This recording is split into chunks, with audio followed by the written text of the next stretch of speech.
नमस्कार दोस्तों, मेरा नाम है दीपेंद्र यादव। आप देख रहे हैं डियर साइंस।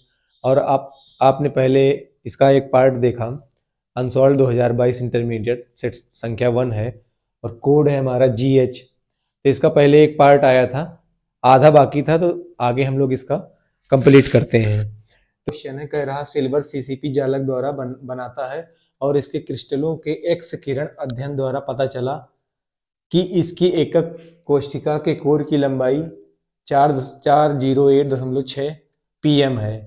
तो कोर की लंबाई को a मानते हैं, तो a बराबर हो जाएगा 408.6 pm। और इसको हम लोग मीटर में चेंज करेंगे तो ये हो जाएगा 408.6 गुणे 10 की घात -10 सेंटीमीटर। और जब हम लोग इसको सेंटीमीटर में चेंज कर लिए हैं तो इसको और सरल कर लेंगे तो ये हो जाएगा 4.086 गुणे 10 की घात। दशमलव जब इधर लाते हैं तो 10 की घात में उतने जोड़ देते हैं तो ये हो जाएगा -10 + 2 और बराबर ये हो जाएगा 4.086 गुणे 10 की घात -8 सेंटीमीटर।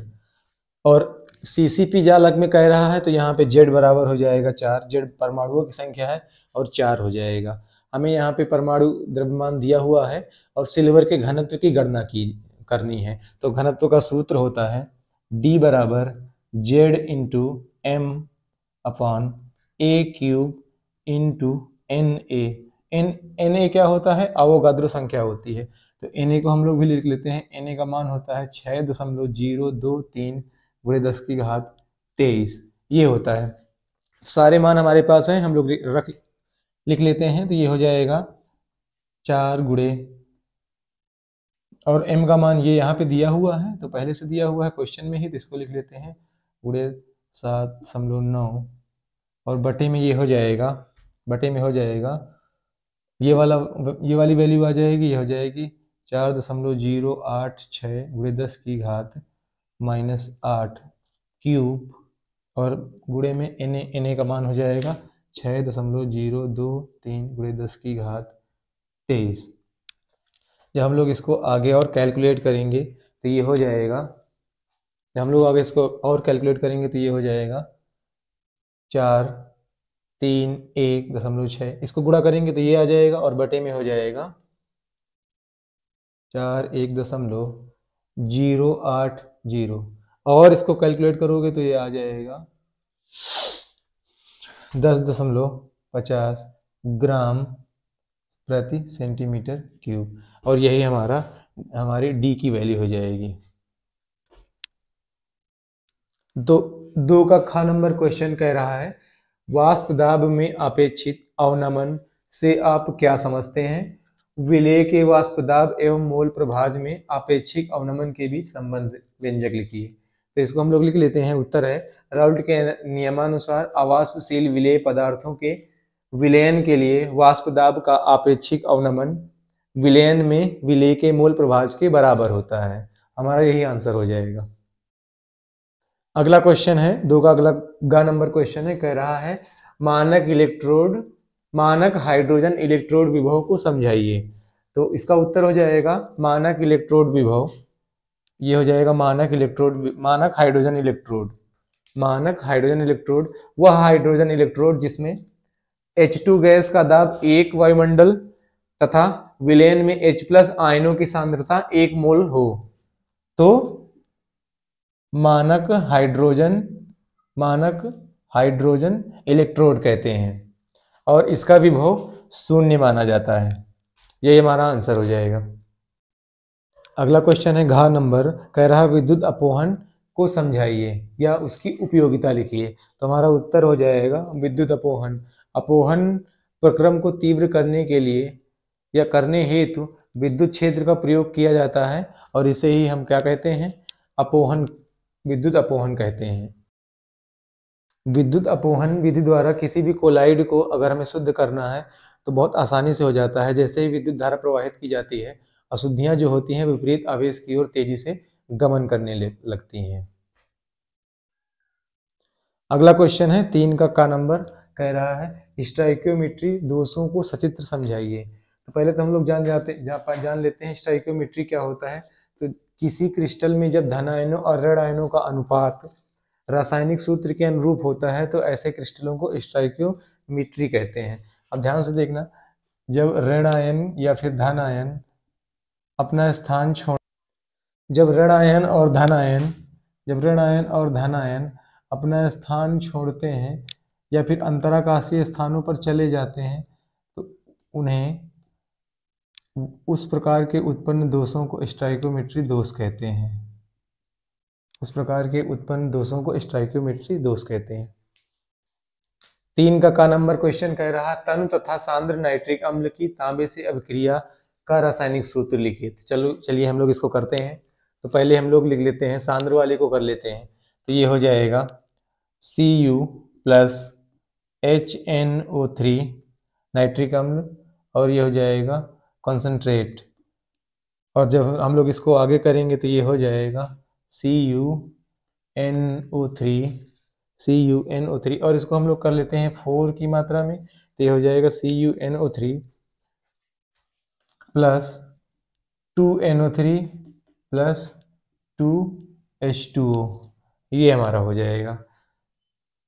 कॉपर जुड़ जाएगा नाइट्रेट के साथ, और तो ये हो जाएगा CuNO3 और दोबारा 4H, तो यहाँ पे 4H और O जुड़ जाएगा, 2H हो जाएंगे और इससे 2H निकल जाएंगे तो ये NO2 हो जाएगा। ये हो जाएगा 2NO2। और दूसरा जब हम लोग करेंगे तनु वाले को, तो ये करते हैं इसको Cu प्लस HNO3, तो ये हो जाएगा CuNO3 का whole twice plus 2NO plus 2H2O। इसको हम लोग कर लेते हैं 4H2O और यहाँ पे कर देंगे 8, यहाँ कर देंगे 3, तो ये हमारा कंप्लीट हो जाएगा।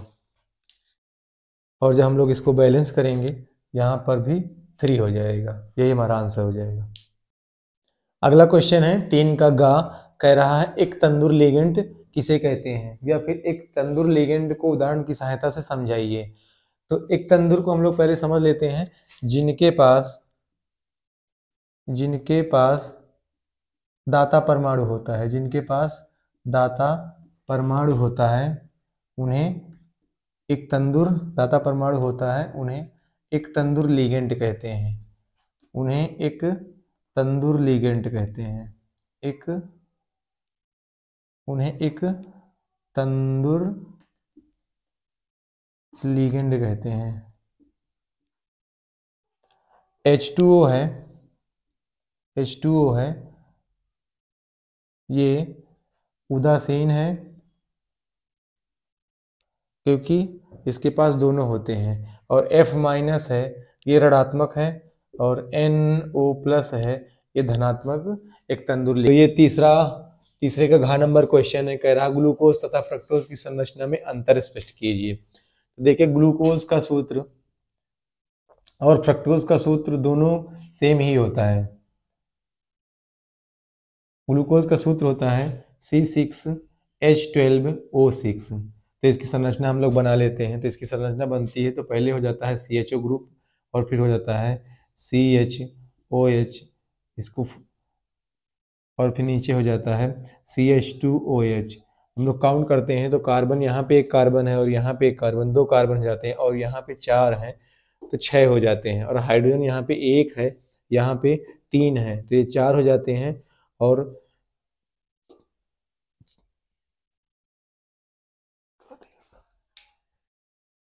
तो ग्लूकोज का सूत्र होता है C6H12O6 और यहाँ पे हो जाता है हमारा पहले CHO ग्रुप और फिर हो जाता है CHOH का होल टेट्रा कर देते हैं हम लोग, और ये हो जाता है CH2OH। हम लोग कार्बन जब काउंट करते हैं तो एक कार्बन यहाँ पे है, एक कार्बन यहाँ पे, और 4 यहाँ पे है, तो 6 हो जा रहे हैं। फिर हाइड्रोजन जब हम लोग काउंट करते हैं तो 4 यहाँ पे हैं, 4 यहाँ पे, 8 हो जाते हैं, और 8 2 10 हो जाते हैं, और एक ये और ये 12 हाइड्रोजन हमारे हो जाते हैं। और जब ऑक्सीजन को हम लोग काउंट करते हैं तो एक ऑक्सीजन यहाँ पे है, 4 यहाँ पे, तो 5 हो जाते हैं, और एक यहाँ पे 6। और ऐसे हम लोग फ्रक्टोज का कर लेते हैं। तो फ्रक्टोज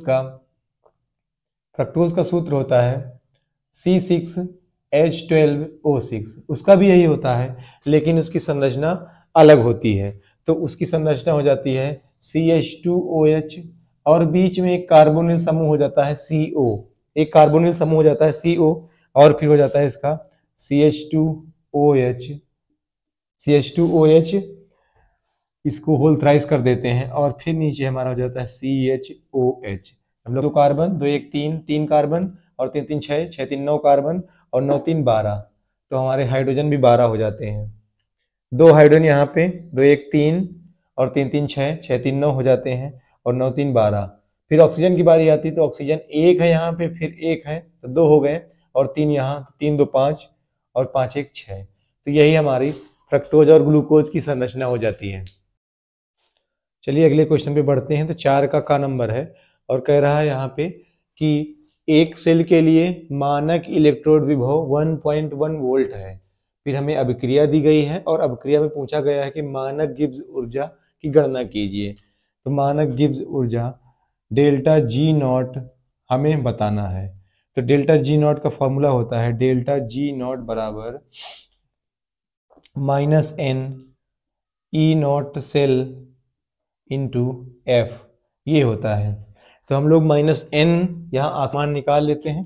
तो पहले इसमें हम लोग जिंक की ऑक्सीकरण संख्या निकालेंगे, तो ये हो जाएगा Zn और ये सॉलिड स्टेट में है और ये हो जाएगा Zn2 प्लस 2 इलेक्ट्रॉन त्याग रहा, तो इस n बराबर यहाँ पे हो जाएगा 2, ऑक्सीकरण संख्या इसकी 2 हो जाएगी। और f यहाँ पे फराडे नियतांक है, फराडे नियतांक है और इसका मान होता है 96500 कूलाम।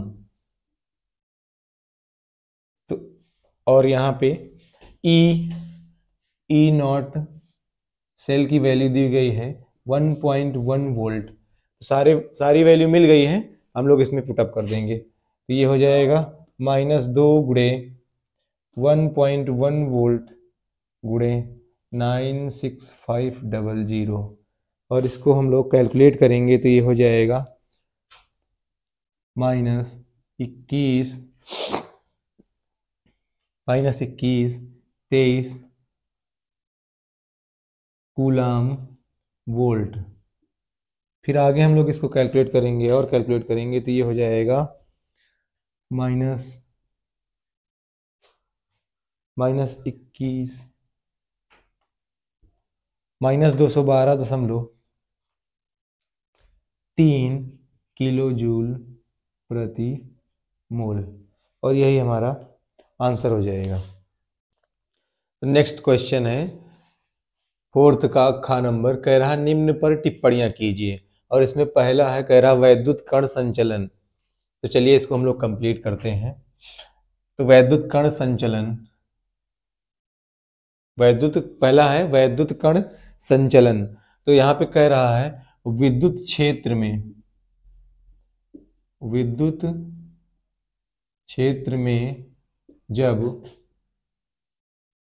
जब कोलाइडी कण, विद्युत क्षेत्र में जब कोलाइडी कण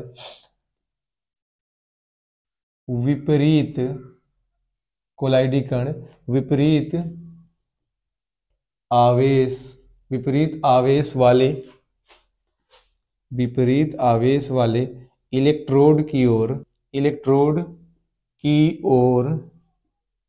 गमन करते हैं, विपरीत आवेश वाले इलेक्ट्रोड की ओर गमन करते हैं, विपरीत आवेश वाले इलेक्ट्रोड की ओर गमन करते हैं, तो इस प्रकार की गति को वैद्युत कण संचलन कहते हैं। तो इस प्रकार की गति को वैद्युत कण संचलन कहते हैं।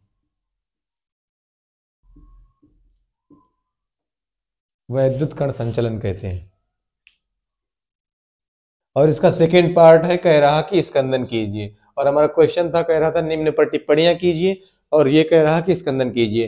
तो स्कंदन क्या होता है इसको हम लोग जान लेते हैं। जब कोलाइडी विलयन में किसी विद्युत अपघट्य की अल्प मात्रा मिलाई जाती है तो इसके कणों का आवेश नष्ट हो जाता है, जिससे कोलाइडी कण आपस में मिलकर बड़े हो जाते हैं तथा अवक्षेप के रूप में नीचे बैठ जाते हैं।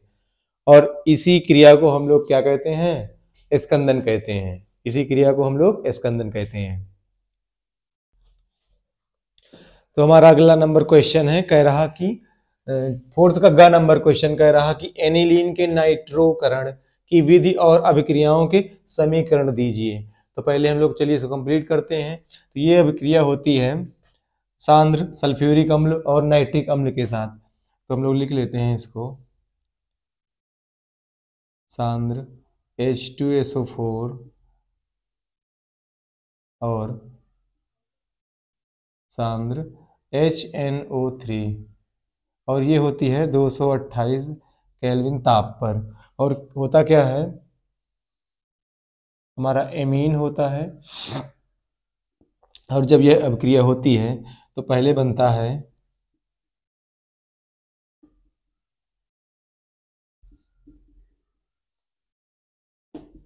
मुख्य उत्पाद बनता है पैरा नाइट्रो एनिलीन,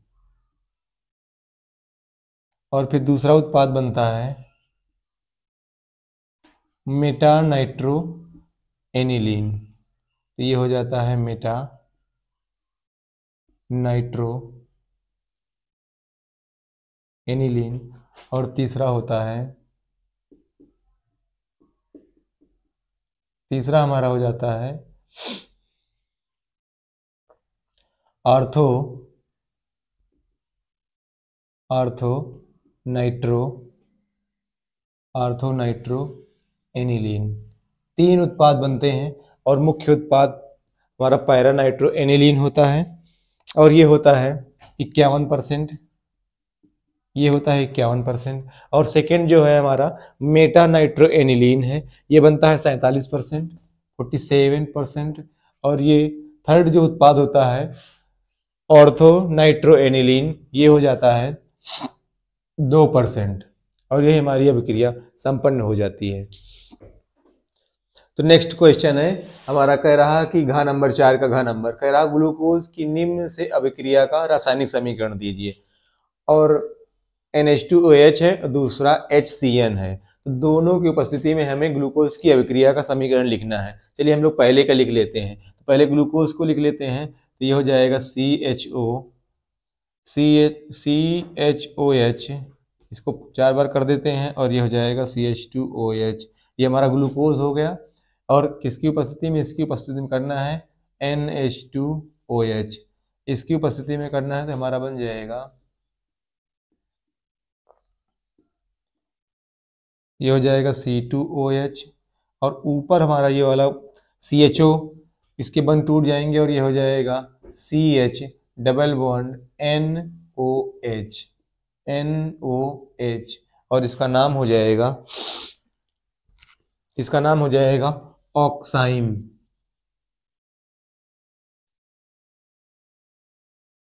इसका नाम हो जाएगा ऑक्साइम। और दूसरी वाली अभिक्रिया जो हम लोग करते हैं, दूसरी वाली अभिक्रिया करते हैं HCN के साथ। तो इसी में कर लेते हैं, इसको हटा देते हैं। ग्लूकोज, ये हमारा ग्लूकोज है और ये अभिक्रिया करते हैं। तो पिछली अभिक्रिया की तरह यहाँ पे HCN की उपस्थिति में अभिक्रिया हो रही है और ये हमारा हो जाएगा CHOH और ये हो जाएगा CH2OH और ऊपर में हो जाएगा CH, ये हमारा साइनो ग्रुप लग जाएगा और यहाँ हो जाएगा OH और इसका नाम हो जाएगा साइनो हाइड्रीन। और ये हमारी दोनों अभिक्रियाएं संपन्न हो जाएंगी। तो अगला क्वेश्चन है 5 का नंबर कह रहा परासरण की क्रिया को समझाइए और परासरण दाब तथा विलेय के मोलर द्रव्यमान में संबंध बताइए। तो पहले हम लोग जान लेते हैं परासरण दाब क्या है। तो परासरण दाब वो होता है कि किसी विलयन का परासरण दाब उस वाह्य दाब के बराबर माना जा सकता है जिसे विलयन पर आरोपित करने पर परासरण की क्रिया रुक जाए। ये नॉर्मली क्या होता है, की अर्धपारगम झिल्ली होती है, जिसे हम लोग जंतु झिल्ली भी कहते हैं, और एक तरफ हमारा विलायक भरा होता है, एक तरफ विलायक भरा होता है और एक तरफ विलयन होता है, एक तरफ विलयन होता है और एक तरफ विलायक होता है, और विलयन की तरफ एक पिस्टन लगा होता है, विलयन की तरफ एक पिस्टन लगा होता है। और परासरण में क्या होता है, पहले तो हम लोग जान लेते हैं परासरण। परासरण में क्या होता है, शुद्ध विलायक के कण विलयन की ओर जाते रहते हैं, अर्धपारगम झिल्ली में से विलयन की ओर जाते हैं। तो इसमें हम लोग क्या करते हैं कि विलायक का जो वाष्प दाब होता है और इसके कण विलयन की ओर जाते हैं, तो इस परासरण दाब, इस दाब के द्वारा विलयन का वाष्प दाब विलायक के वाष्प दाब के बराबर कर दिया जाता है और यह क्रिया रुक जाती है। फिर हमसे पूछा जा रहा है यहाँ पे कि परासरण दाब तथा विलेय के मोलर द्रव्यमान में संबंध बताइए। तो इसका संबंध होता है पाई बराबर W/m/R/T। यहाँ पे पाई परासरण दाब है, परासरण दाब, पाई बराबर परासरण दाब है, और विलेय का मोलर द्रव्यमान, विलेय का मोलर द्रव्यमान को हम लोग m से डिनोट करते हैं। तो ये हमारा व्यंजक हो जाएगा। तो नेक्स्ट क्वेश्चन है 5 का खा नंबर, कह रहा शून्य कोट अभिक्रिया के लिए वेग स्थिरांक के लिए इकाई तथा व्यंजक लिखिए। तो हमें क्या कह रहा है, वेग स्थिरांक, शून्य कोट अभिक्रिया का वेग स्थिरांक k होता है। तो इस व्यंजक पहले लिख लेते हैं। k बराबर होता है 1/T A0 माइनस a। ये हमारा शून्य कोटि का व्यंजक हो जाएगा। और हमसे पूछा जा रहा है कि k के लिए इकाई क्या होगी, तो मात्रक हो जाएगा इसका, मात्रक हो जाएगा मोल प्रति लीटर प्रति सेकेंड, यही हमारा मात्रक हो जाएगा। तो नेक्स्ट क्वेश्चन है 5 का ग नंबर। 5 का ग नंबर क्वेश्चन कह रहा संक्रमण तत्वों का इलेक्ट्रॉनिक विन्यास लिखिए व उसके 3 अभिलक्षित गुणों को भी लिखिए। तो पहले हम लोग इसके संक्रमण तत्वों का इलेक्ट्रॉनिक विन्यास लिख लेते हैं। तो लिखेंगे संक्रमण तत्वों का इलेक्ट्रॉनिक विन्यास,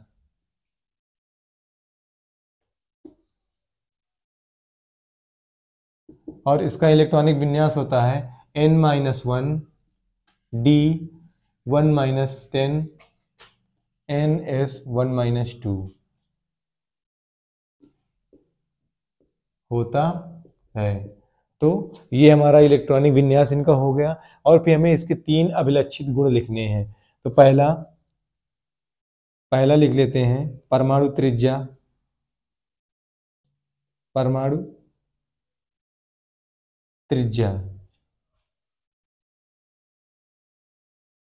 तो हमसे पूछ रहा है कि संक्रमण तत्वों की, संक्रमण श्रेणी के तत्वों की 3 गुण भी लिखने हैं। तो पहला तो इसमें हो जाएगा परमाणु त्रिज्या, और इस समूह में नीचे की ओर जाने पर संक्रमण तत्वों की परमाणु त्रिज्याओं में वृद्धि होती है, लेकिन जो द्वितीय और तृतीय श्रेणी है उनकी त्रिज्याएं लगभग समान बनी रहती हैं।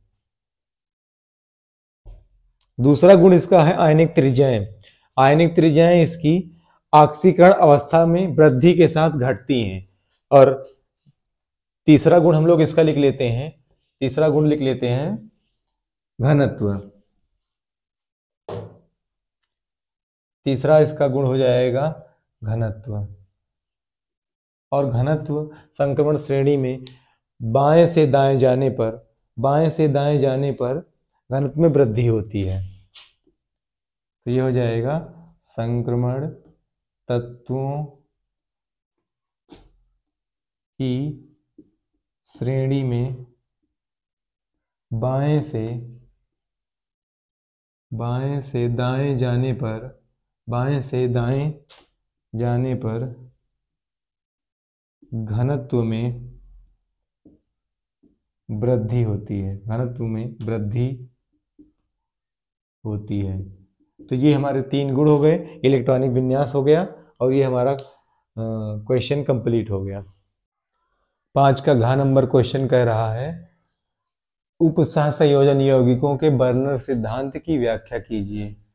तो बर्नर सिद्धांत की 2 अवधारणाएं हैं। पहली है संकर में उपस्थित केंद्रीय धातु या आयन 2 प्रकार की संयोजकताएं प्रदर्शित करते हैं। नंबर 1 प्राथमिक संयोजकता, नंबर 2 द्वितीयक संयोजकता। और दूसरी अवधारणा इनकी है केंद्रीय धातु परमाणु या आयन सभी प्राथमिक तथा द्वितीयक संयोजकताओं को संतुष्ट रखने की प्रवृत्ति होती है।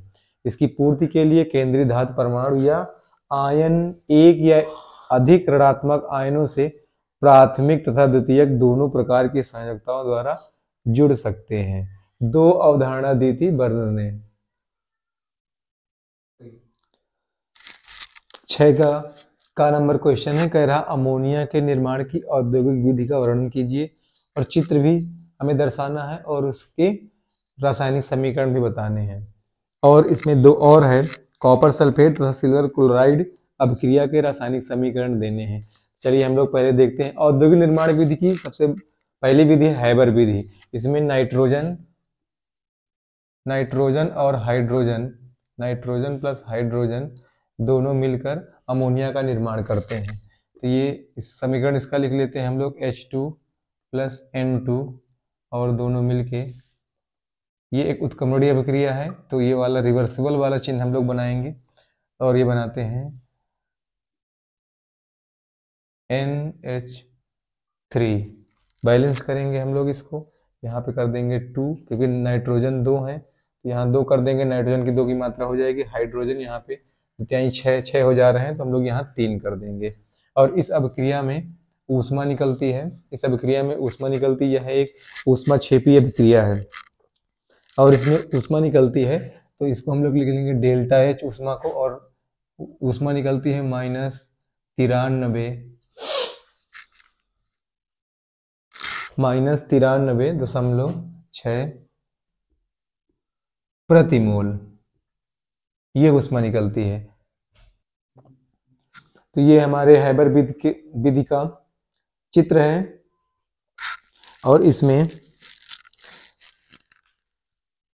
वायुमंडल से प्राप्त नाइट्रोजन गैस तथा भाप अंगार गैस से हाइड्रोजन को शुष्क अवस्था में 1:3 में मिलाकर 200 वायुमंडल ताप पर 200 ATM या फिर वायुमंडलीय दाब पर एक कक्ष में प्रवाहित किया जाता है,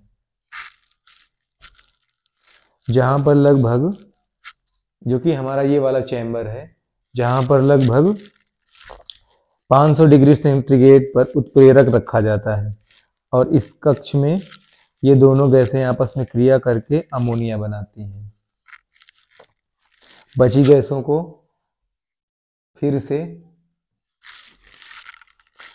परिसंचारी पंप द्वारा इसी कक्ष में प्रवाहित कर लिया जाता है। ये वापस फिर आकर जो बची गैसें होती हैं फिर इसी कक्ष में प्रवाहित कर लिया जाता है।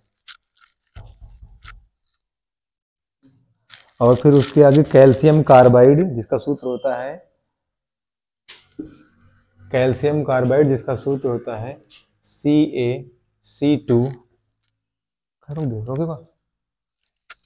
CaC2 प्लस N2 और यह अभिक्रिया 1100 डिग्री सेंटीग्रेड पर कराई जाती है।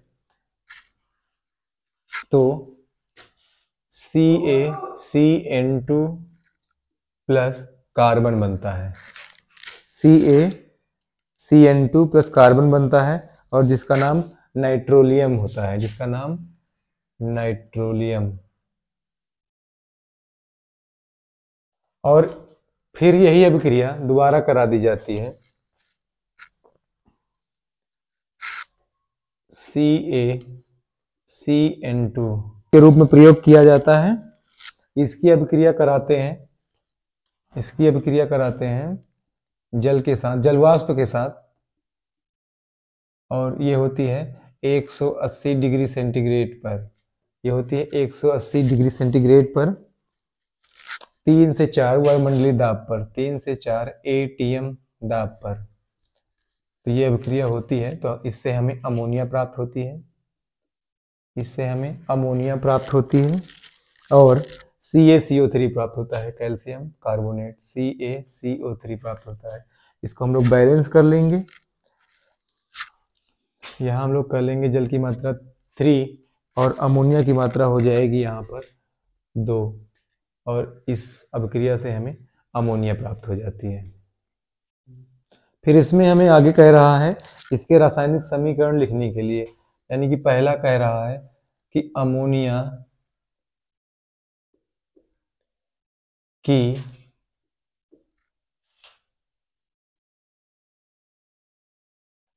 की कॉपर सल्फेट से अभिक्रिया, अमोनिया की कॉपर सल्फेट से अभिक्रिया। तो इसको हम लोग ये मतलब यहाँ पे कह रहा है कि इसके रासायनिक गुण लिखने हैं अमोनिया के और कॉपर सल्फेट से अभिक्रिया इसकी करानी है। Cu copper sulphate CuSO4 plus, अब यहाँ पे अमोनिया ले लें या फिर अमोनिया का जलीय विलयन ले लें। अब अमोनिया का जलीय विलयन जब हम लोग बनाते हैं तो NH3 और ये H2O हो जाता है, तो ये हो जाता है N और हाइड्रोजन हमारे पास हो जाते हैं 5, तो ये 4 और OH हो जाता है, तो ये अमोनिया का जलीय विलयन हो जाता है। तो हम लोग इसको लिख लेते हैं NH4OH और ये अभिक्रिया हो जाएगी, इसको हम लोग 2 कर लेते हैं तो ये बना लेगा Cu copper hydroxide plus NH4SO4 ammonium sulphate, और वही अभिक्रिया हम लोग फिर दोबारा करते हैं, मतलब फिर अमोनिया हम लोग इसमें प्रवाहित करते हैं, तो ये हो जाता है CuOH का whole twice plus NH4SO4 plus NH4OH ammonia का जलीय विलयन, तो ये बनाता है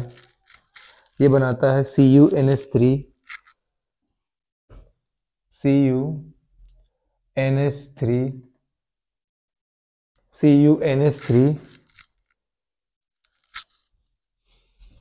का होल टेट्रा और ये हो जाता है SO4 और प्लस जल बच जाता है प्लस H2O और ये हो जाता है 4 और इसका नाम हो जाता है टेट्रा अमीनो कॉपर सल्फेट। इसका नाम हो जाता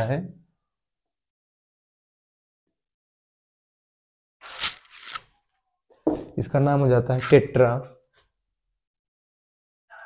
एमिनो कॉपर सल्फेट और यहाँ पर इसकी ऑक्सीकरण संख्या लिखते हैं, तो इस कॉपर की ऑक्सीकरण संख्या यहाँ पे 2 है, तो ये हो जाएगा इसका नाम। इसका रंग गाढ़ा नीला हो जाता है, इसका रंग गाढ़ा नीला हो जाता है। दूसरा रासायनिक गुण कह रहा कि सिल्वर यानी कि AgCl सिल्वर क्लोराइड से अभिक्रिया और यहाँ पे किसकी अभिक्रिया होगी, अमोनिया की होगी अभिक्रिया, तो इसको हम लोग चलिए करते हैं। ये हो जाएगा हमारा AgCl और हो जाएगा अमोनिया ले लें या फिर अमोनिया का जलीय विलयन ले लें, तो ये हो जाएगा NH4OH अमोनियम हाइड्रोक्साइड, अमोनिया का जलीय विलयन होता है, तो ये अभिक्रिया हम लोग कराएंगे, तो ये बनाता है, ये अभिक्रिया कराते हैं तो AgCl के सफ़ेद अवक्षेप में अधिक मात्रा में अमोनियम का जलीय विलयन यानी कि अमोनियम हाइड्रोक्साइड डालने पर डाई एमीन सिल्वर क्लोराइड संकर लवण बनता है, तो ये हमारा हो जाएगा AgNH3 का होल ट्वाइस Cl और ये हो जाएगा प्लस H2O बैलेंस कर लेंगे हम लोग। फिर इसको बैलेंस करेंगे तो यहाँ हो जाएगा 2 और यहाँ इधर हो जाएगा, इधर भी हो जाएगा 2 और इसका नाम हो जाएगा डाई एमीन सिल्वर क्लोराइड। इसका नाम हो जाएगा डाई यानी कि 2 बार है, ट्वाइस है, diamine, diamine silver chloride, diamine silver chloride. ये 2 इसलिए लिखते हैं क्योंकि यहाँ पे सिल्वर की ऑक्सीकरण संख्या लिखनी होती है और इसकी ऑक्सीकरण संख्या यहाँ पे 2 है, तो ये हो जाएगा। और ये तो हमारा जल है ही, इसको तो हम सब जानते ही हैं। तो 6 का खा नंबर क्वेश्चन है, उसका पहला है, कह रहा प्राथमिक एल्कोहल का विहाइड्रोजनीकरण अभिक्रिया लिखनी है। तो विहाइड्रोजनीकरण क्या होता है? किसी यौगिक में से हाइड्रोजन, किसी यौगिक में से हाइड्रोजन बाहर निकालना विहाइड्रोजनीकरण कहलाता है। हाइड्रोजन बाहर निकालना ही क्या कहलाता है? विहाइड्रोजनीकरण कहलाता है। और यह अभिक्रिया कब होती है? तो कह रहा कि प्राथमिक एल्कोहल कह रहा है, तो इसमें ले लेते हैं। इसमें क्या होता है? एल्कोहल को 573 केल्विन ताप पर कॉपर में प्रवाहित किया जाता है। किसी एल्कोहल की वाष्प को 573 केल्विन ताप पर कॉपर में प्रवाहित किया जाता है और इसे ही हम क्या कह देते हैं? विहाइड्रोजनीकरण कह देते हैं। तो चलिए ले लेते हैं, एथेनॉल ले लेते हैं, CH3 CH2OH, ये एथेनॉल है। IUPAC में इसे एथेनॉल कहते हैं और साधारण नाम में एथिल एल्कोहल कहते हैं। चलिए इसको हम लोग थोड़ा विस्तार में लिख लेते हैं। तो ये हो जाएगा हमारा CH3C, एक हाइड्रोजन ऊपर कर देते हैं, एक हाइड्रोजन नीचे, OH। तो किसी यौगिक में से H का बाहर निकालना भी हाइड्रोजनीकरण कहलाता है। तो हम लोग इसमें से हाइड्रोजन निकाल देते हैं और जब हम ये और ये 2 हाइड्रोजन कम कर देंगे तो देखिए क्या बच रहा है? CH3 हमारा रहेगा और ये कार्बन रहेगा। चलिए ये कार्बन कर देते हैं C और ये वाला हाइड्रोजन निकल गया, ये हाइड्रोजन निकल गया, तो ये हो जाएगा H और ऑक्सीजन बचा। तो ऑक्सीजन को हम लोग डबल बॉन्ड से जोड़ देंगे क्योंकि ऑक्सीजन की संयोजकता होती है 2 और ऑक्सीजन की संयोजकता 2 होती है, तो डबल बॉन्ड से जोड़ेंगे तो इसकी संयोजकता पूरी हो जाएगी। और कार्बन की होती है 4, तो 1 2 और 2 ये 4, कार्बन की भी पूरी हो जाएगी, ऑक्सीजन की भी पूरी हो जाएगी और ये बन जाएगा CHO एल्डिहाइड। और यहाँ पे 2 हाइड्रोजन जो हमारे निकले थे वो प्लस H2 गैस के रूप में हो जाएंगे और इसका नाम हो जाएगा IUPAC में इसे मेथेनॉल कहते हैं और साधारण नाम में इसका नाम हो जाएगा एसिटेल्डिहाइड इसका नाम हो जाएगा। तो ये भी हमारा कंप्लीट हो गया। ये इसका रासायनिक गुण था जिसे हमें समीकरण के रूप में लिखना था, तो ये हमारा कंप्लीट हो गया। 6 का खा और खा का सेकेंड नंबर क्वेश्चन है, कह रहा कि फिनाल का नाइट्रीकरण, इसका भी रासायनिक समीकरण हमें लिखना है। तो चलिए हम लोग लिख लेते हैं पहले OH, फिनॉल लिख लेते हैं और ये अभिक्रिया होती है 293 केल्विन पर तनु नाइट्रिक अम्ल की उपस्थिति में। तो ये हम लोग जब कराते हैं तो ये बनाता है ऑर्थो तथा पैरा ब्रोमोफिनाल बनाता है। ऑर्थो तथा पैरा नाइट्रोफिनाल बनाता है। ऑर्थो तथा पैरा नाइट्रोफिनॉल बनाता है, तो ये हमारा हो जाएगा OH, और एक यहाँ पे NO2 ग्रुप जुड़ जाएगा प्लस ये दूसरा फिनॉल हो जाएगा, और यहाँ पे हो जाएगा NO2, इसका नाम हो जाएगा ऑर्थो नाइट्रोफिनॉल, और इसका नाम हो जाएगा पैरा नाइट्रोफिनॉल। ये वाला हमारा मुख्य उत्पाद हो जाता है और वो सेकंड उत्पाद हो जाता है, और ये अभिक्रिया कंप्लीट हो जाती है। 6 का खा का ही तीसरा नंबर है एनीसॉल के साथ फ्रीडल क्रॉफ्ट अभिक्रिया। चलिए इसको भी हम लोग करते हैं। फ्रीडल क्रॉफ्ट अभिक्रिया में क्या होता है, फिनॉल अनाद्र एल्युमिनियम क्लोराइड की उपस्थिति में फ्रीडल एल्किलीकरण तथा एसिलीकरण अभिक्रिया देते हैं। ऑर्थो व पैरा व्युत्पन्नों का निर्माण करते हैं। 6 का खा का तीसरा नंबर है एनीसॉल के साथ फ्रीडल क्रॉफ्ट अभिक्रिया, और इन तीनों में हमें टिप्पणी करनी थी, समीकरण लिखना था और इनके बारे में, अभिक्रियाओं के बारे में लिखना था। चलिए इसको भी हम लोग कर लेते हैं। तो इसमें क्या होता है, फिनॉल अनाद्र एल्युमिनियम क्लोराइड की उपस्थिति में फ्रीडल क्रॉफ्ट एल्किलीकरण या तथा एसिलीकरण अभिक्रियाएं देते हैं, ऑर्थो और पैरा व्युत्पन्न का निर्माण करते हैं। चलिए इसको भी हम लोग कर लेते हैं। तो ये हो जाएगा, पहले फिनॉल लिख लेते हैं OH और बेंजीन रिंग बनाते हैं। फिर आगे कह रहा है कि क्लोरोमेथेन के साथ कर लेते हैं इसकी अभिक्रिया, तो हो जाएगा CH3Cl, और इसको क्या करते हैं, अनाद्र AlCl3 एल्युमिनियम क्लोराइड AlCl3 अनाद्र के साथ अभिक्रिया करते हैं इसकी। तो ऑर्थो और पैरा हाइड्रोक्सी मेथिल बेंजीन बनाता है। ये हो जाएगा OH, और ये ऑर्थो हो जाएगा CH3 प्लस OH, और ये पैरा हो जाएगा CH3। तो इस पहले का नाम हो जाएगा हाइड्रोक्सी मेथिल बेंजीन, ये हो जाएगा हाइड्रोक्सी, या फिर इसको ऐसे लिख सकते हैं, ये 1 पे है तो इसको 1 कर सकते हैं, 1 हाइड्रोक्सी 2 मेथिल बेंजीन, और इसका नाम हो जाएगा 1 हाइड्रोक्सी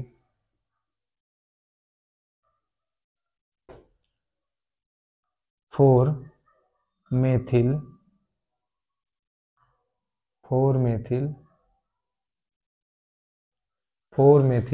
बेंजीन, और ये हमारी अभिक्रिया कंप्लीट हो जाएगी।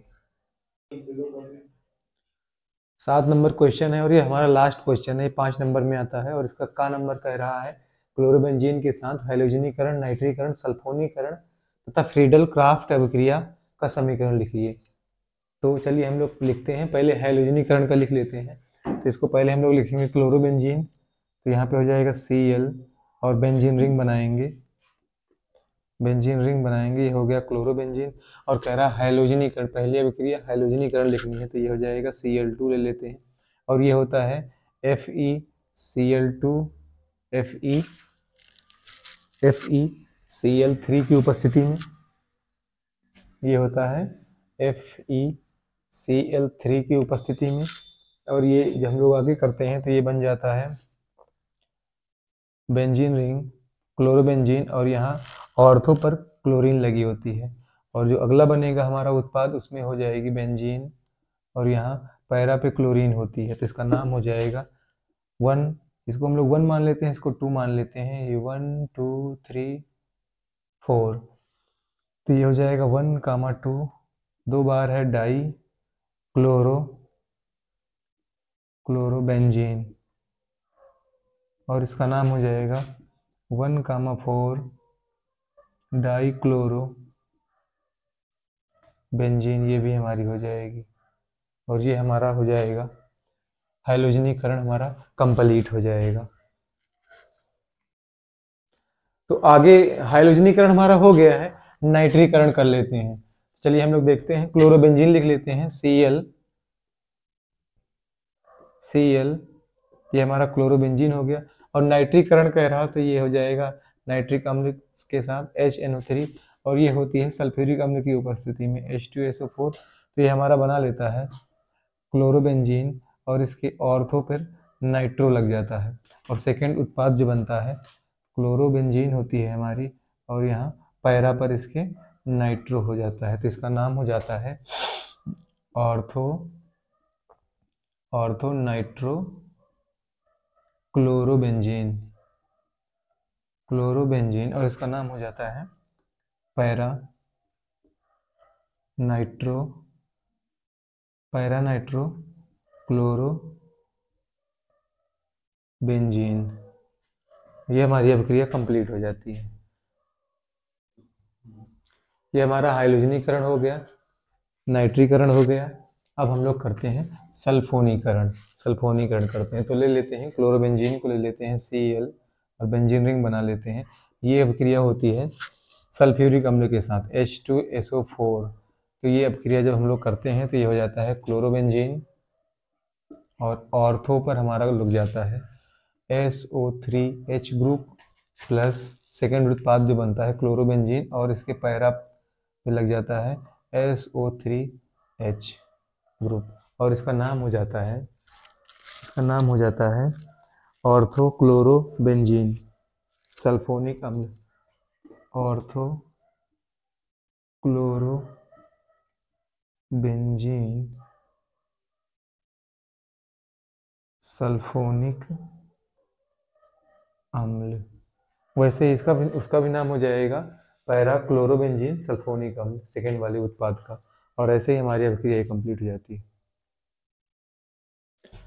तो हमारा हाइड्रोजनीकरण, नाइट्रीकरण, सल्फोनीकरण हो गया। बचा है हमारा फ्रीडल क्राफ्ट अभिक्रिया। चलिए हम लोग इसको भी कर लेते हैं। तो लिखेंगे क्लोरोबेंजीन Cl, ये हमारा हो गया क्लोरोबेंजीन, और इसकी अभिक्रिया कराते हैं मेथिल क्लोराइड के साथ। तो ये हो जाएगा CH3Cl, और ये होती है एल्यूमिनियम क्लोराइड की उपस्थिति में। और जब हम लोग इसको कंप्लीट करते हैं तो ये हमारा हो जाता है क्लोरोबेंजीन, और ऑर्थो पे यहाँ पे हमारा लग जाता है CH3, और यहाँ पे हो जाता है क्लोरोबेंजीन, और इसमें पैरा पे लग जाता है CH3, और इसका नाम हो जाता है ऑर्थो मेथिल क्लोराइड बेंजीन। या फिर हम लोग ऐसे कह सकते हैं 2 मेथिल क्लोरोबेंजीन। इसको भी हम लोग कह सकते हैं 4 मेथिल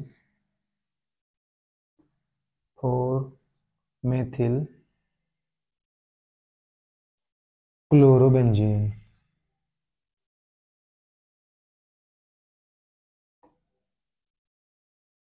तो ये हमारा ऐसे कंप्लीट हो जाएगा। लास्ट नंबर है 7 का खा, और इसमें हमें समीकरण पूरे करने, और उसका पहला कह रहा है RCHO। R के स्थान पे कुछ भी हो सकता है, हाइड्रोजन और हाइड्रोकार्बन कोई समूह भी हो सकता है।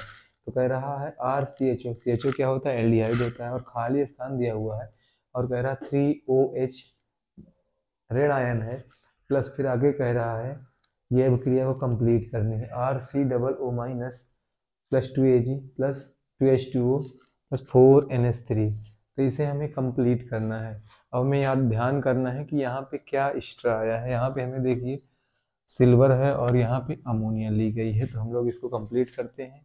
तो ये हो जाएगा 2AgNH3, और इसको 4 की मात्रा में हम लोग कर देंगे, और हमारी अभिक्रिया कंप्लीट हो जाएगी। सेकेंड समीकरण है हमारा टैलुइन है, इसका नाम होता है टैलुइन है, और CrO2Cl2 के साथ अभिक्रिया हो रही है, और हमें यहाँ बताना है कि यहाँ पर क्या है। तो यहाँ चलिए हम लोग इसको कंप्लीट करते हैं। तो ये हो जाता है हमारा एक बनता है। चलिए हम लोग इसको लिखते हैं CH3,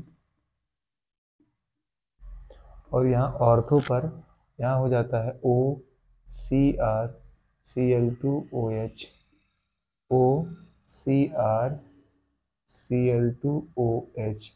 ये होता है संकर पदार्थ, और इसका रंग होता है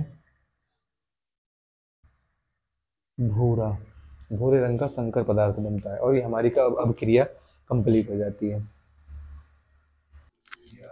तीसरी अभिक्रिया है बेंजीन है और कह रहा है कार्बन मोनोऑक्साइड और हाइड्रोक्लोरिक अम्ल की उपस्थिति है और निर्जल एल्यूमिनियम क्लोराइड और कॉपर क्लोराइड की उपस्थिति है और यहाँ बताना है हमें क्या बनता है। तो यहाँ पे कुछ नहीं, सिंपल सा बेंजल्डिहाइड बनता है CHO और हमारा बेंजीन रिंग हो जाता है जिसका नाम हो जाता है